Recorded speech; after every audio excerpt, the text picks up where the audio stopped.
Hey guys, welcome back. I hope you are having an amazing day. Let's get right into the stories. The first one is an entitled People story. When Cindy first moved in next door, I tried to be a good neighbor and welcome her to the community. I baked her some cookies and brought them over on moving day to introduce myself. She seemed nice enough at first, but it didn't take long for her true colors to show. The first sign of trouble happened about a month after she moved in. I was relaxing on my patio one evening when I heard a loud crash coming from Cindy's backyard. I peered over the fence to see that her large tree had fallen and smashed right through the back of her house. I hurried over to make sure Cindy was okay. She came outside yelling furiously about her brand new roof being ruined. I asked her if she needed any help contacting her home insurance or cleaning up the mess, but she declined.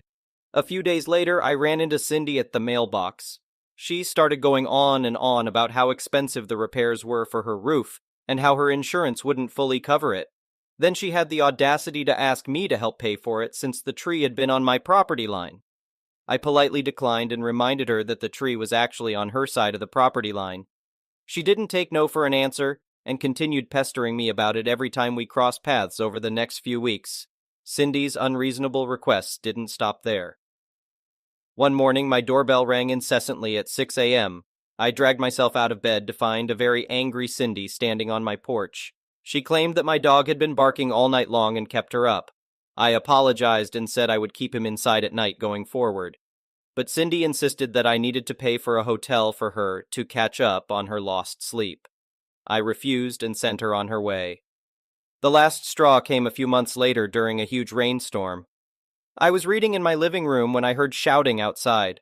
I looked out to see Cindy frantically trying to unclog her rain gutter, which was overflowing with water pouring down on her. She was screaming at me to come help her. I put on my rain boots and went outside to take a look. As I inspected the clogged gutter, I realized the problem was a massive pile of leaves and debris that had accumulated over time. I told Cindy as politely as I could that she needed to do a better job maintaining her gutters and keeping them clear. Well, she did not appreciate that suggestion one bit. She went off on me about how dare I blame her for this. It wasn't her fault that the rain was too heavy. Then she demanded that I pay for repairs to her interior walls and ceilings, which were obviously damaged from the rain. That was the last straw for me. I told Cindy in no uncertain terms that I would not be paying a single penny for any of her home repairs or damages. The tree, the barking dog, and the clogged gutters were all her responsibility. I also warned her that if she asked me for money one more time, I would be forced to send her a cease and desist letter. Cindy got right up in my face and started yelling about what a horrible neighbor I was. She said I had to pay because she shouldn't have to deal with these inconveniences in her neighborhood. I stood my ground and reminded her that homeownership often comes with repairs and maintenance. I also told Cindy that good neighbors don't try to make others pay for their problems.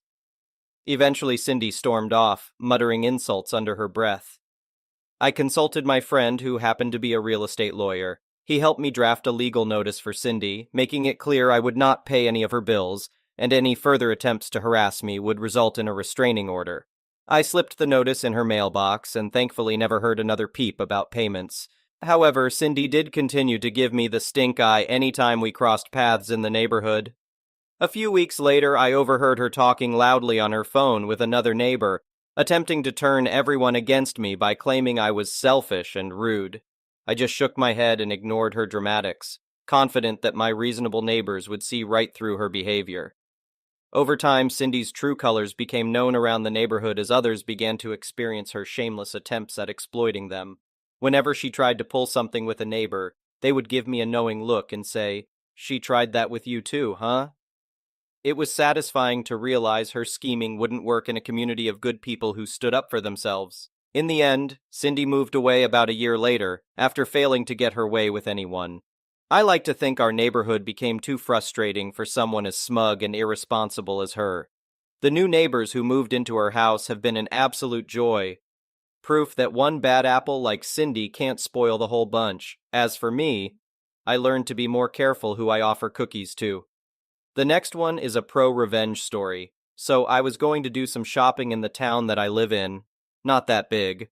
And there are only 2 spots for disabled people, opposite of the small walkway in the middle. These parking spots have a sign attached to two poles for whatever reason on the walkway's side. I see cars already parked in those spots, which pisses me off, but it happens.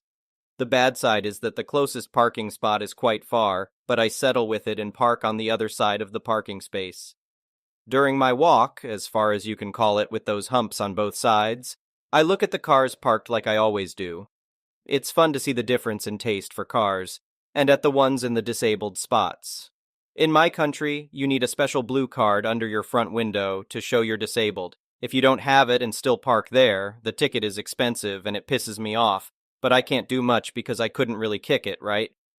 So I do my shopping and return to my car to see that both cars are still in the spot, but the car without the card has someone sitting in it. Just to be helpful, I walk up to his window, knock on it, and ask him not to park in these kinds of spots because he's making it really hard for people like me, or worse, to walk that far. I was just trying to be helpful, but the man responded by opening the door as hard as he could and hitting my leg in the process, with a smirk and an annoying sorry that only an entitled brat could say. I knock again, and he gives me the middle finger but drives away anyway. Skip 1 week, and I drive up to the area again just to visit a friend who lives there. I see the same car standing in the spot. Thinking about what BP did to me, I wanted him to feel how annoying it was if someone parked somewhere they weren't supposed to. As luck was on my side, there wasn't any other parking space left, so I parked right behind BP's car with very little space. As I climb out of my car, BP comes up to me and starts demanding that I move my car because I was not supposed to park there, or else he will call the police.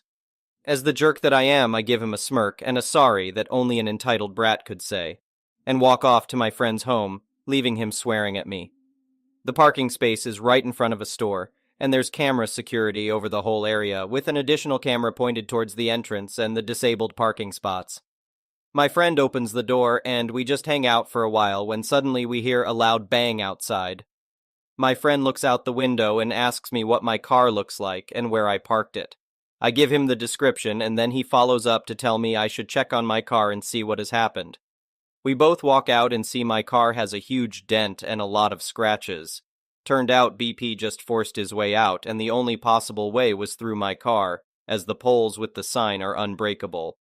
Apparently, this wasn't the first time this kind of stuff happened, and one of the SEs walks out and tells us everything was probably recorded and we could easily sue BP for what he did. However, I was pissed. I wanted to let him have a chance to explain himself because it could have been something very urgent, and I didn't want to be that big of a douche. He turned out to be a regular customer of the store, and the SEs were helpful with calling him. He was pissed. He said I had no right to park behind him, and if I didn't pay for the damages I did, apparently, he'd call the cops on me. After he was done ranting, I asked him politely, as I could, as I was pissed myself too, why he crashed through and if he could pay for the damages done to my vehicle.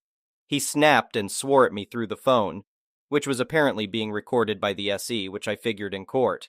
But I cut him off and told him he could either pay or I'd sue him for not only parking wrong or damaging my car, but also for attacking me with his door, but he hung up on me. So I called the cops on him.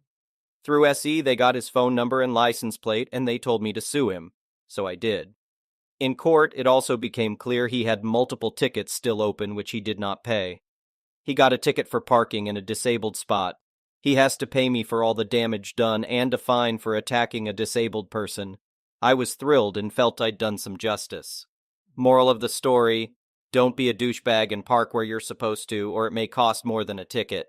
The next one is a petty revenge story. So I wasn't the victim of this Karen, but I was the enactor of the petty revenge. In the midst of this pandemic, a lot of businesses are limiting the number of people that can be in the store at one time. I was going to the grocery store across the street when I saw the massive line. Now there were only like 50 people in line, but by following the 6F/2M rule, this line was physically pretty long. I needed some stuff and the weather was nice, so I just decided to wait and take this opportunity to relax. Now this Karen in front of me is on the phone with someone complaining about how long the line is and how big of a hurry she's in. This woman has the full mask, gloves, goggles, hairnet, don't know what that is for, and a custom shirt that says, "Stop! Stay 6 feet away from me." Anytime someone passing along the sidewalk came close, she dodged them to stay away. About 10 minutes passed, and now there are only 30 people in line in front of us when this woman, early mid-20s, who is 4 places ahead of Karen, sneezes into her sleeve. Now I want to take this opportunity to say that sneezing is not a symptom of COVID-19 and not indicative of one's status. It's April and springtime, and as someone who has suffered my whole life with allergies, I can tell the difference between a "I'm sick" sneeze and a pollen tickled my nose sneeze. This was an allergy sneeze. But Karen felt like she had just discovered a bioterrorism plot. She begins yelling at the poor girl. Keep in mind, this girl and Karen are still like 30 feet, 9 m away, so Karen is literally yelling. Karen is mainly giving a box soap lecture on how this girl is endangering the community and Karen's kids for not following self-quarantine orders when she obviously has the virus. She, of course, calls the employee monitoring the door over who sends out the manager. We all know Karen would have called for the manager eventually, am I right? The manager tries to figure out the situation while Karen threatens to call the cops to arrest the girl. Eventually, the girl just gives up and leaves. She'll just come back or go to a different store. This satiates Karen, and I'm more than convinced she was just looking for excuses to kick people out of line and speed up her entry. As someone who works in diseases, I have seen how flat-out stupid people have been in regards to this disease and decided that Karen's actions of nearly starting a panic just shouldn't go unpunished. The temperature was 88°F, 32°C-ish, which isn't really hot, but since it was the first day to break past 65°F, I could tell it definitely felt warmer. People were definitely sweating, and considering how long people were waiting outside in the sun, people were getting a good dosage of heat. I waited until Karen was the next person in the store when I noticed she was definitely fanning herself. Right before the door clerk said it was okay, I asked her, "Ma'am, are you feeling okay? You look a little warm, kind of feverish." She snapped back, "I'm fine, it's the sun, mind your business." The door guard caught on to what I was hinting at and agreed. "Miss, we'll have to take your temperature." And he radioed the monitors. The store has a thermal gun to check the temperature of anyone suspicious. I've never seen them use it, but I knew they had it. She cried, "Why? It's just because I've been in the sun you didn't check anyone else's temperature?" He said, "It's just a policy to check anyone who looks feverish. The guy comes and takes her temperature. 100, 7F 38C, just over the 100, 4F limit the store set. The temperature guy informs her that she will not be allowed to enter the store for public safety. She begins to throw a conniption fit saying, 'It's the sun, I'm not sick, test him.' They do. I get a 99, 9F. The guy informs me that I can now enter the store. I thank him and go in to grab my milk while I can hear Karen still yelling. I hope she was able to get her essential Pinot Grigio somewhere. Just not here." Side note, most grocery stores have an early window to allow elderly shoppers 60 plus to come with a lower risk of infection. I almost suggested that if she wanted to avoid contamination, she should do that. She was no older than 45 but knew that would piss her off. The next one is a malicious compliance story. Once upon a time, I, like many people after the new year, joined Planet Fitness with my girlfriend, now wife. We did not go to the gym, and this continued even after we had a gym membership. After a year or so had gone by without going to the gym, we decided to go in one day just for something to do. They wouldn't let us in because the card we used for my wife's membership had expired, and our account was overdue by over $100. They agreed that we could go in as long as we got it under $100. We paid the remaining amount and canceled her membership, switching mine to a premium membership so that we could both use mine.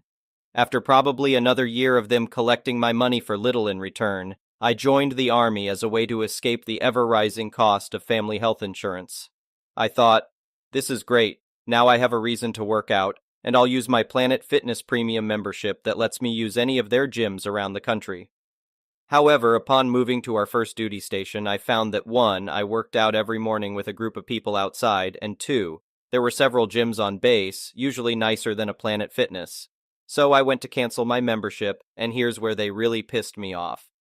"Oh, you have to cancel in person at your home gym, or by writing a cancellation letter via first-class mail to your home gym." The problem was that my home gym was over 700 miles away, and I didn't want to wait long enough for them to receive the letter and process it. I left and began my Planet Fitness contract research. Armed with knowledge, I returned to the closest store the next day. "Good morning, sir." Oh, good morning. Can you help me out? I don't necessarily want to pay for the black membership anymore, but my home gym is in Ohio. Can I change my home gym to this location? Of course, sir. I'd be happy to assist you. Once all the exchanging of information had been completed, I dropped the bomb. Is there anything else I can help you with? Yes, actually. Since this is my home gym now, I'd like to go ahead and cancel my membership. Her jaw actually dropped. She called a manager to give the overrides or whatever he needed to do.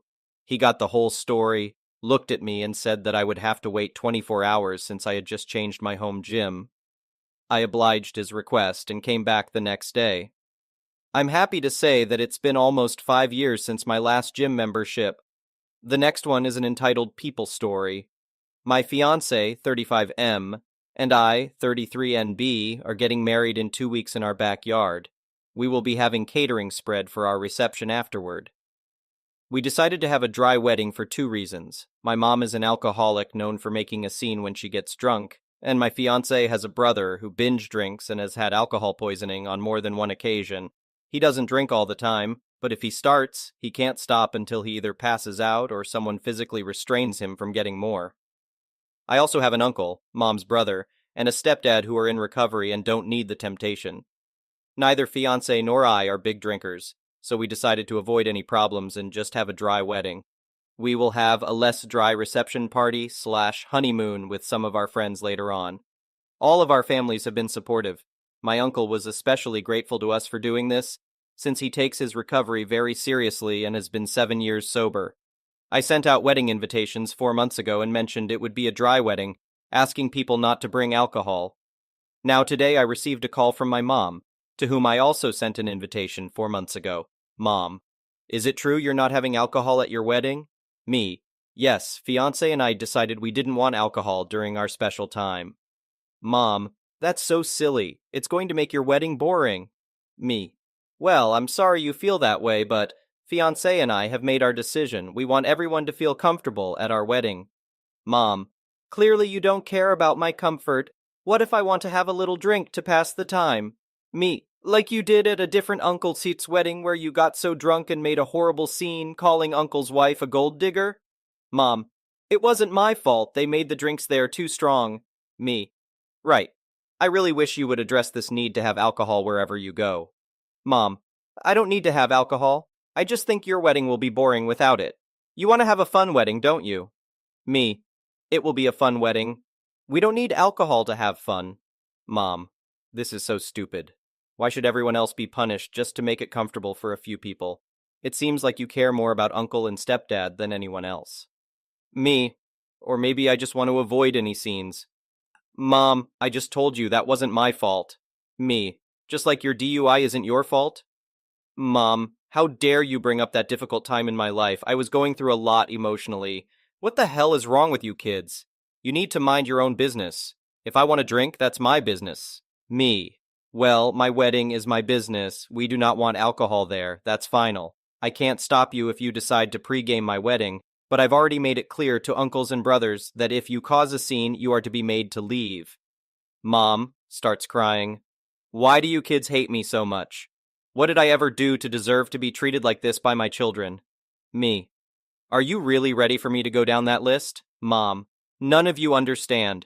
None of you will ever understand. I'm the mother of the bride. I should be treated better than this. Me: I think I've treated you pretty well during this process. I've acquiesced to your boyfriend, whom I don't even know, coming to my wedding. I've even given in to some of your other demands, so please tell me how you've been mistreated. Mom: you didn't invite me to go dress shopping. The mother of the bride always goes dress shopping with her daughter. I barely know, fiancé, because you never bring him around me. How do I know that you're marrying the right person? Me: that's because Aunt made my dress. Mom, sarcastically: well, isn't that just special? Me, sighing: as for the rest, I think you know why. We aren't really close enough for you to have any say in who my significant other is. Honestly, Mom, I'm done with this conversation. If you really feel that strongly about this, I'll understand if you don't want to attend my wedding. Mom: oh, I bet you'd like that, wouldn't you? One way or another, you will respect me as your mother. Me: sure, Mom, I'm hanging up now. Bye. Guys, I'm so livid right now. I have half a mind to uninvite her. I spoke to my dad and her brother. My uncle thinks her drinking is getting really bad again and has been wanting to hold an intervention. I told him I'm focused on the wedding right now, but that I definitely agree this was out of line and something needs to be done. What do I do? I don't want her ruining my wedding, but I'm so tired of dealing with this. Sorry, this is probably above Reddit's pay grade, but I just needed to vent. Thank you for watching. I would really appreciate it if you could like the video and subscribe to our channel if you haven't already.